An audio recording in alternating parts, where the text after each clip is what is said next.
Welcome to Taking Care of Business on News Talk 1180 KERN for the best in Saturday talk radio at 1 o'clock and on 1230 KGEO at 10 o'clock Saturday, and for the best in Wednesday talk radio on 1410 AM KERI, the Christian station. We are now on 1000 KKIM Albuquerque, New Mexico, and for the past 2 weeks, we're now in Richmond, Oakland, and the San Francisco Bay Area. My partner Clay Kerner is on the coast working today, but behind the big board, I still have our producer, Greg Held. And I wanted to thank my guest from last week's show. We had Elizabeth Imazero talking about her book. And in the second half, we had a former congressman who, a story that's close to my heart, the story of the POWs, that we both feel are still in Vietnam, John Le Boutier. And to me, that's an American travesty that we still have men in captivity. It's a sad state of affairs. Today we've got a great show. In the second half, we have our old friend Michael Reagan, son of President Ronald Reagan.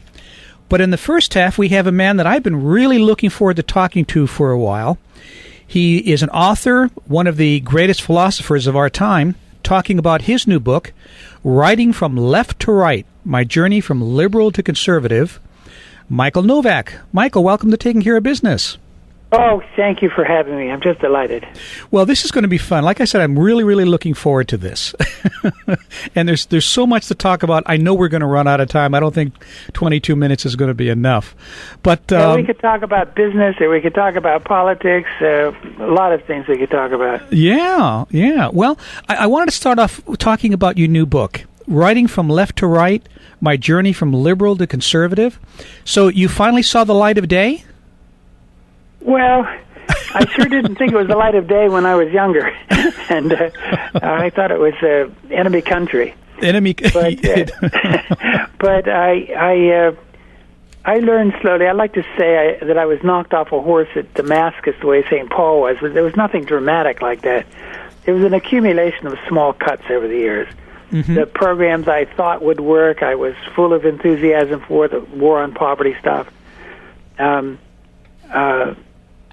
Just didn't pan out, and I had to think about why, what was going wrong, and the war on poverty partly worked, but I don't want to get into an analysis of that right now. But I just want to say I just saw one of my state programs after another not work so well, and I began to conclude that really the hope of the world lay in the foundation of millions of new businesses, small businesses preferably, because they're the ones that hire the most people. They're the ones that are the mark of the most progress. I've always when I talk with leaders around the world, especially from the smaller countries, third world countries, I'd say watch the number of new business formations in every year. That is your key number, because that's where you get employees from. You can't have employees without employers. So you want to encourage the job creators, and that's how you know what kind of progress you're going to get in the future. And you know that's that kind the of most important number. And that kind of leads into one of your older books, which is Business as a Calling. Yeah, that's my wife's book. Your wife's book, okay. Why is that your wife's book? Well, in this sense, I wrote Spirit of Democratic Capitalism. My publisher didn't even want to include capitalism in the title because everybody hates that. Whatever is associated with it. That was Marx's job. Das Kapital is to make capitalism. Nobody ever called themselves capitalist until then. Mm-hmm. He kind of invented the term to blacken it. And anyway, I knew I had to build it like a battleship because everybody's going to attack it. And it's as life goes, it's not so tough for philosophers, but for ordinary people, it's a kind of tough book. And she said, "Why don't you write one very down to earth?" And she asked me for several years to do that, and I finally did a little handbook called Business as a Calling. Still in print after 20 years, and still, chugs along. Well, it's also on tape, and I plan on listening to it shortly, so I'll... Oh, I hope you like it. It's used in a lot of universities as a textbook, and a lot of businesses, small businesses, big ones too, Coca-Cola and a few others, have given it out as gifts from the president to his colleagues, mm-hmm. all the vice presidents, or if it's a smaller firm, everybody. And just as a Christmas gift. Sure. Let me ask you a question about business as a calling. It kind of ties into your current book. But I've been a businessman for 40 some odd years. I've been in the insurance business. Why do you think we work so hard at our jobs? Hey, by the way, my dad was an insurance agent most of his life. Oh, I won't hold that against you. Oh no, he just thought insurance is what did he call it? Well, he certainly called it a profession. And he didn't think it was the first or second profession, but he thought it was right up in there because you're taking care of widows after their husbands die, and for the most part, and you're often the only immediate aid that they have. And my father always felt it was kind of he was like a doctor or a priest or something, that he was there in the moments of great grief. You know, it's funny. Helping people out. Yeah, it's interesting, Michael. I take the same approach to it. I teach a lot of insurance classes for new agents, and I tell them the same thing. I go, you're the only one who's going to come to the situation with a solution. Everybody else comes with problems. Everybody else has bills. Everybody else has things that need to be taken care of. You're the only one that's walking in with money. That's right. So, I mean, it's... And they're hard-earned money that they don't need to be ashamed of taking, but proud that they made the sacrifice all those years. Mm-hmm. Now, as a theologian, well, let me reintroduce you here. Our guest by phone is author and theologian Michael Novak. Michael, when you're looking at business as a calling, how does that equate? I know you're a theologian. How does that equate from a spiritual standpoint, from a theological standpoint, business as a calling? That almost sounds contradictory because, in business you're taking care of a client, but you're also taking care of your own needs. It's self-serving in a way.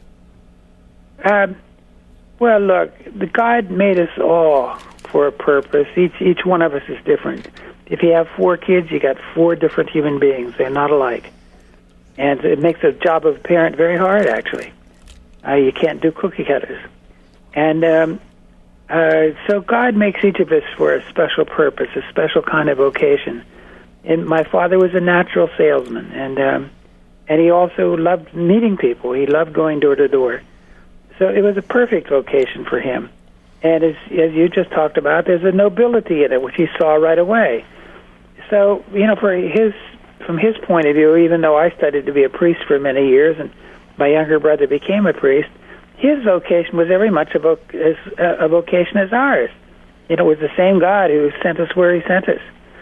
And, the job of each of us is to find out where our talents lie, what makes us happy. And that's the career that's the career we were made for.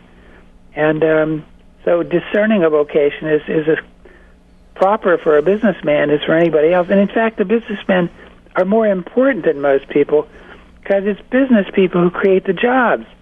And jobs are the only way by which families gain independence of government, independence of their own lives, and their ability to care for themselves, their ability to build improvement for their education, advancement for their children.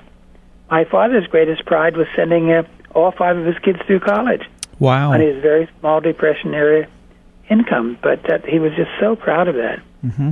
And so, business is if we're going to overcome poverty in the world, and there's still about 1.5 billion people in the world making under $2 a day, if we're going to help them break out of that poverty, it's going to be through small businesses more than any other institution. The business vocation is the main hope of social justice in this world. And Latin America needs at least 10 million new small businesses over the next few years to employ 5 to 10 each and bring that many million people out of poverty. And that's just going to have to happen every year for the next few years. It's not impossible to do. A lot of countries have done it. China and India are doing it right now in fantastic style. I think one of the most noble vocations in the world is business, one of the most important for poor people. And after all, Jesus Christ himself, when he came on earth, came as a carpenter, small business. And it's nothing whatever to be ashamed of. When we come back, and it's amazing because I think China's putting us to shame when it comes to small business. When we come back from the break, though, I want to start off with a comment that I read that you made about people in business being more religious than people that are not in business. I thought that was an interesting comment. So when we come back from the break, let's pick up there. We'll be back in a moment on Taking Care of Business on Current Radio News Talk 1180.